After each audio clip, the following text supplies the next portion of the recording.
There is a new force in the light heavyweight division. He comes from Manchester. He is the European champion. He hasn't had it all his own way. There's been ups and downs, but it has shown when there's a will, there is a Ray. Mr. Brad Ray, how are you? I'm all good, thank you. Good. Did you like that little? Yeah, been practicing that one, yeah. So every day for the last 2 weeks, just sort of in the mirror. But that's right. I mean, where you are now, European champion, but the road has been like that. It's been crazy. How did you get here? Yeah, look, it's been a very bumpy, windy road. But I've always believed that I was good enough to get to the stage, and and not just believe it, I knew I was good enough. And for me, it was having them setbacks, having these pullouts.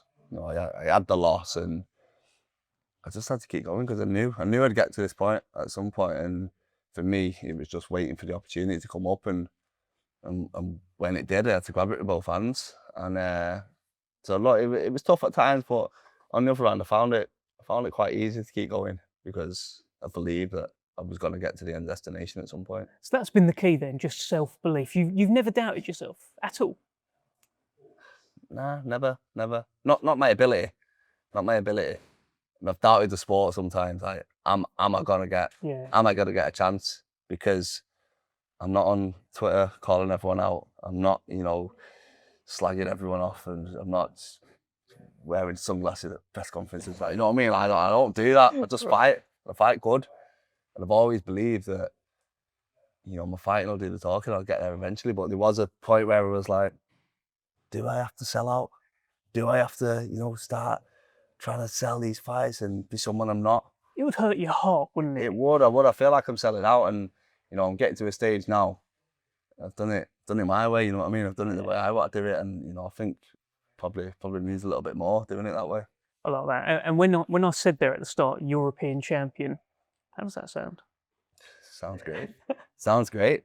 And like, I say at first, it was like, wow, I'm European champion. And I think probably because of the few years that I had, it seemed so far away. But then it's like, I was always going to get this at some point. You know what I mean? It was always going to come. I really did believe in that. And so yeah, look, I don't feel out of place. I don't feel like I'm blagging it. I don't feel like I don't belong here. You know what I mean? I feel like this is a title that I've always dreamt of picking up. And we've gone a different route. Maybe I've jumped in at skipping kind of central area, English, British. That'd be the ideal route. But like, I'm here now, and I've shown that I'm good enough. So yeah, you're here now as European champion, and that was a great win over Shakan Pitters. That was like a 50-50 fight. It went right to the wire. But before that, you were a middleweight. I can't believe you were a middleweight, looking at the size of you, and that's where you picked up your loss against Tyler Denny. Do you even recognise that fella who fought Tyler Denny? Yeah, it's a different kid. It's a different kid. Like we joke that I'm not, 21-1 and 7-0 since I've come to Andy, since I've come to Blackpool, because I'm like a new fighter, and I won't change it. Listen, you're flying right now. You are signed with Queensberry as well. You're Frank Warren's latest light heavyweight added to the stable. I'm sure you've seen that graphic that went up of all the light heavyweights that Queensberry have got. Looks like a tasty kind of mix over at Queensberry. It really does, yeah. And that was one of the main reasons why Sahni appealed to me so much, because I want to be in them fights. You know what I mean? I want to fight all these guys, and I've just never really had the backing, the security. I've been calling out, been saying I will fight anyone. I've had to fight on smaller shows to keep busy and not go rusty and stay ready for when that opportunity comes. But now I've got the backing of such a big promoter. It's just down to me. Keep winning. Just got to keep winning. Could you see that coming though? The whole, like, where you are right now is you're about to fight at the Co-op Live against Lyndon Arthur, a great Manchester fight. But not so long ago, I remember being at a press conference table for a Riyadh season show where you were up there and you were going to fight Konstantin Manga, and he pulled out and you didn't get like a replacement. You just weren't on the card, and your whole world kind of collapsed. And then you got a late call to fight for the European title, and then that fella pulled out on the day of the fight. Yeah. This was just bad luck after bad luck. So you've got some good luck now. Could you see it coming though? Like I said before, like it was dead easy. It was dead easy. I knew it was coming, and I knew, you know, the fight fell through, the Saudi fight, which at the time, you know, that's the pinnacle of the sport. Artur Beterbiev too, one of the biggest cards ever. You know, I was sat up on that press conference looking about. And Were you sizing them up? Yeah. Were you sizing up Artur Beterbiev? Yeah, of course. Come on. Yeah, smaller than him. I like that. But yeah, you were on that. You were on that stage. But I guess you are now building to get back to that stage, right? Up there with the big boys. Well, that's it. That's what I know a win against Lyndon Arthur can do. He's been there and done it. He's boxed on these shows. If I beat him, that pushes me up the ladder then, and you know, people are really going to start talking about me. Which, look, the fight appealed to me for many reasons, but I think beating Lyndon and beating other opponents, I think Lyndon's going to do the most for pushing me on. So that was why I was up for it. He seems to have a bit of a bee in his bonnet after that press conference. His comments at the press conference and also some of the interviews I watched afterwards. He wasn't happy with your comment about you being the hungrier fighter, and you know, we'll find out on the night kind of thing. But also, he's not really happy that he's the underdog. He's surprised by that. Were you surprised by that? I was surprised by that, yeah. And I thought that was as well. So look, I've had Saudi fall through. All my mates booked flights, hotels, tickets for the fight. I booked days off work to come down to London last minute. They had Galway booked. My mates have lost out on a lot of money. I thought they might be able to put a little bet on. I thought the odds would be decent and we'd all make a few quid. I can repay my mates. Fortunately not, you know what I mean? They do have me as the favourite. And I was surprised by that because of what Lyndon's been and done.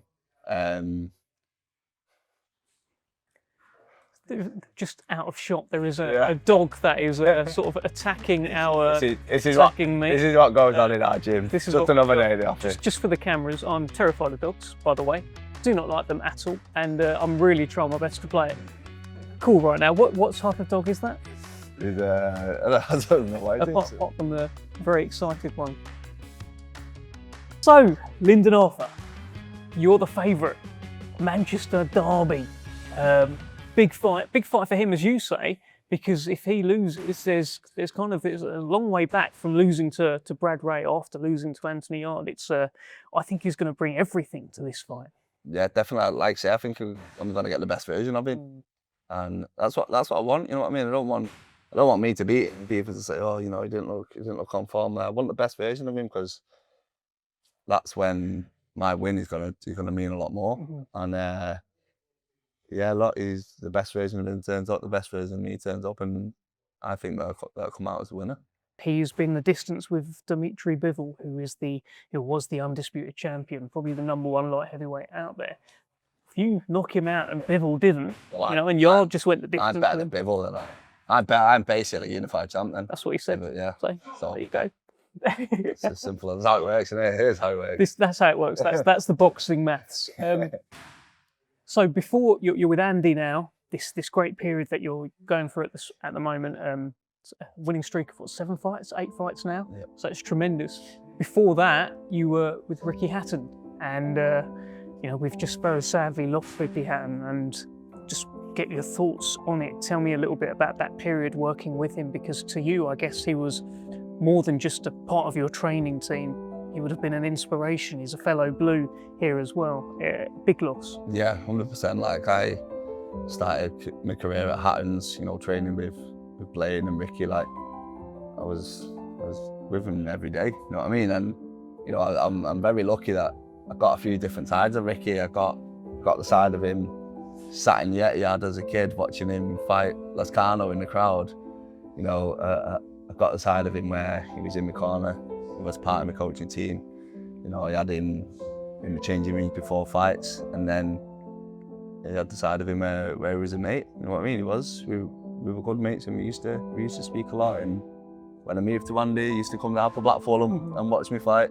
And you know, I'm very lucky that I kind of got different angles with him. But yeah, look, I mean, gutted if I believe it, because what he's done for the sport, especially in Manchester, but just in general, like, would I be fighting he wasn't for Ricky, like, I don't know, would half the kids in these amateur gyms in Manchester be boxing if it wasn't for Ricky?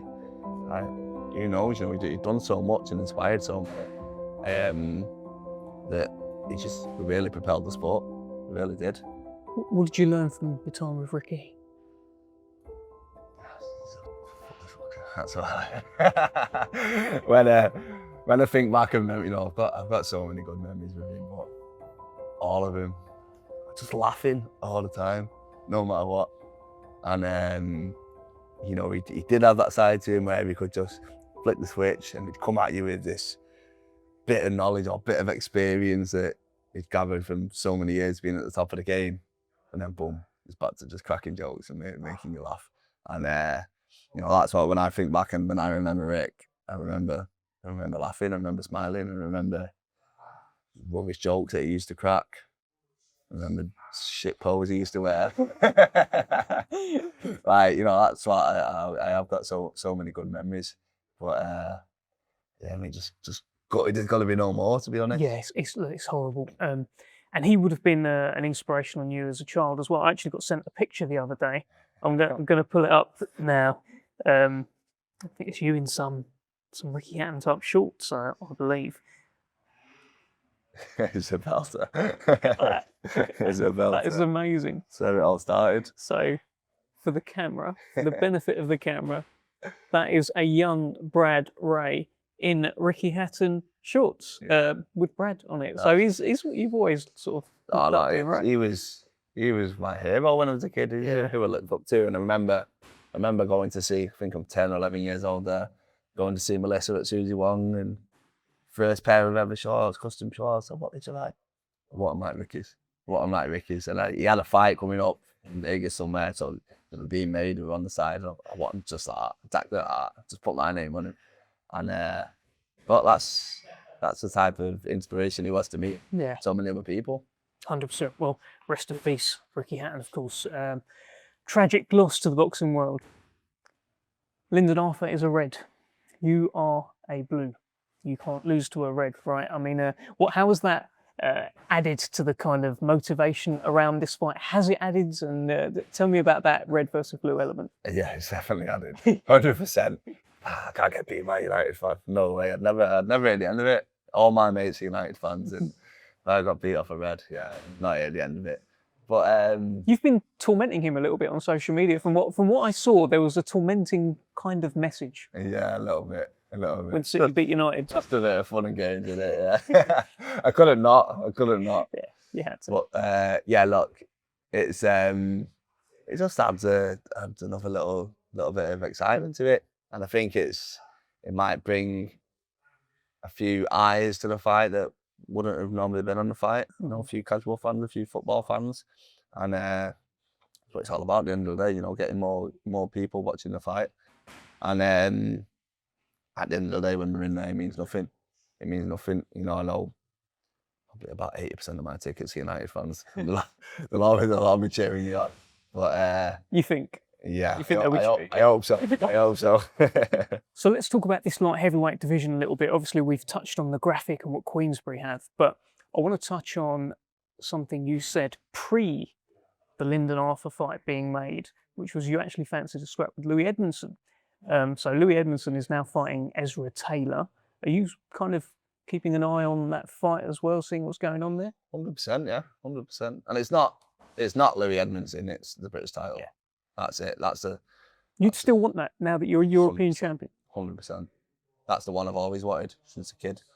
You know, I want to be retired in 30 odd years and get the British title out from under my bed every now and again when people come round. You know what I mean? Like, it's a title for me, and I think the European title, massive prestigious title. You know, if I can get European on the line, British on the line, Commonwealth on the line, that's a massive fight. That is a massive, massive fight. And you know, I was calling for these fights. I would love to fight for the British title, but I had nothing to offer. I'm European champion now. People want what I've got now, so you know, come and try and get it because I want what you've got. Who do you see winning that fight? It's a tough one because I think Edmondson, when he's in front of you, he's a completely different fighter. He's trippy, he's awkward.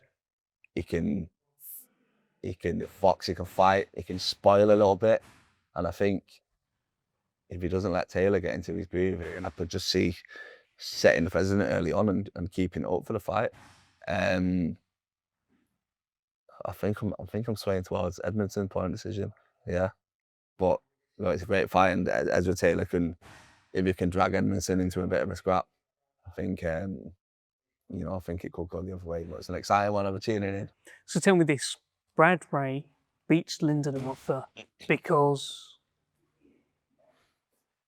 I'm better. I want it more. I'm hungrier. I won't like that again, really. he won't like that. I had to drop it in, but I just feel like I've got the style to beat him. I feel like he's a great fighter, but I feel like I've got the style to beat him, and I think it's gonna be a good clash of styles to see. But I'm confident I'm gonna get to him eventually. I do. So November 1st, Carp Live on DAZN. The show's called Lights Out. Is it Lights Out for Lyndon? Yeah, unfortunately. Sorry, Lyndon.